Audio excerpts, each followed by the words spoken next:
오늘 이야기의 주인공은 바로 브라이언이라는 남성입니다. 이분의 인생이요, 딱 하나의 계속 반복되는 예언 때문에 완전히 달라져 버렸어요. 이분의 사연을 따라가다 보면 운명이라는 게 대체 뭘까? 믿음은 또 뭘까? 이런 아주 흥미로운 질문들을 마주하게 되실 겁니다. 이게 브라이언 씨가 직접 한 말인데요. 수년 동안 사주를 보러 갈 때마다 정말 단 한 명의 예외도 없이 똑같은 말을 들었다는 거예요. 정말 딱 이 한마디 때문에 이분의 인생이 엄청나게 영향을 받습니다. 여러분 어떻게 생각하세요? 우리가 뭔가를 믿기 때문에 그런 운명이 만들어지는 걸까요? 아니면 원래 정해진 운명이 있어서 그걸 그냥 믿게 되는 걸까요? 참 헷갈리죠? 자, 그럼 도대체 브라이언 씨가 어떤 딜레마에 빠졌는지 지금부터 좀 더 자세히 들여다보겠습니다. 15. 이게 무슨 숫자일까요? 바로 브라이언 씨가 연애를 포기한 시간입니다. 세상에 그 예언 하나 때문에 무려 15년 동안이요. 그리고 이 숫자 6은요.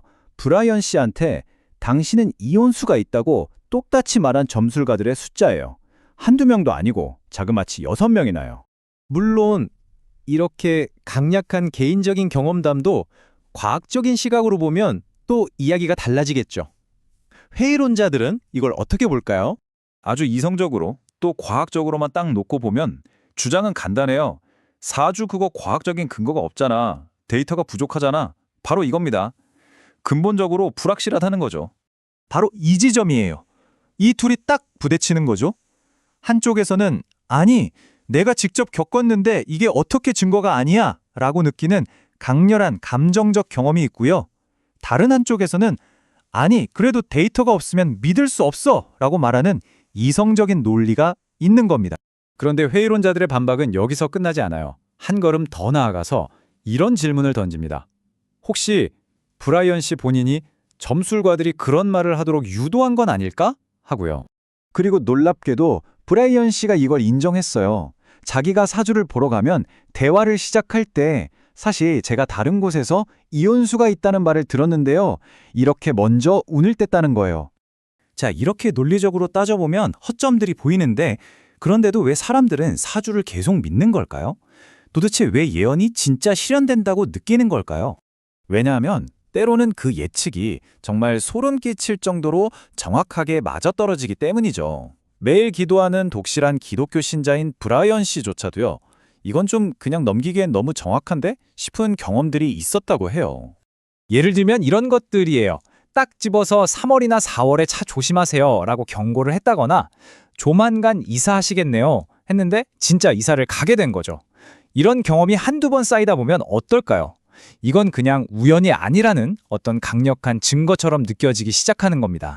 자, 그럼 이쯤에서 전문가의 의견을 한번 들어봐야겠죠? 이 복잡한 상황을 정리하기 위해 사주 전문가 박성준 역술가가 새로운 관점을 제시합니다. 박성준 역술가는요, 브라이언 씨의 인생을 15년이나 묶어뒀던 그 이혼수라는 예언 있잖아요. 그걸 완전히 다른 시각에서 봐야 한다고 말합니다. 핵심은 이겁니다. 이혼수라는 건 당신은 미래에 이혼할 겁니다 라는 사건에 대한 예언이 아니라는 거예요. 그게 아니라 그 사람의 성격, 타고난 기질에 대한 설명이라는 거죠. 그러니까 이런 거예요. 사주에서 말하는 이혼수는 어떤 정해진 미래가 아니라 예를 들면 완벽주의적인 성향이라든지 약간 강박적인 모습 아니면 모든 게 깔끔해야 직성이 풀리는 그런 성격 같은 거예요. 이런 성격들이 관계를 좀 힘들게 만들 수 있다는 일종의 성격적 경고 같은 거죠. 이건 너는 이혼할 운명이야 라는 저주가 아니라 이런 점을 알고 자신을 돌아보면 더 좋은 관계를 맺을 수 있어요 라는 조언에 가깝다는 겁니다.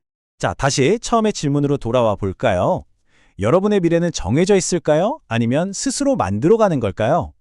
오늘 이야기를 통해 생각해보면 어쩌면 사주 같은 운명론의 진짜 가치는 미래를 정확히 맞히는 데 있는 게 아닐지도 모릅니다. 오히려 그걸 통해서 나한테 이런 면이 있었구나 하고 지금의 나를 더 깊이 이해하고 성찰하게 만드는 그런 도구로서의 의미가 더 큰 건 아닐까요?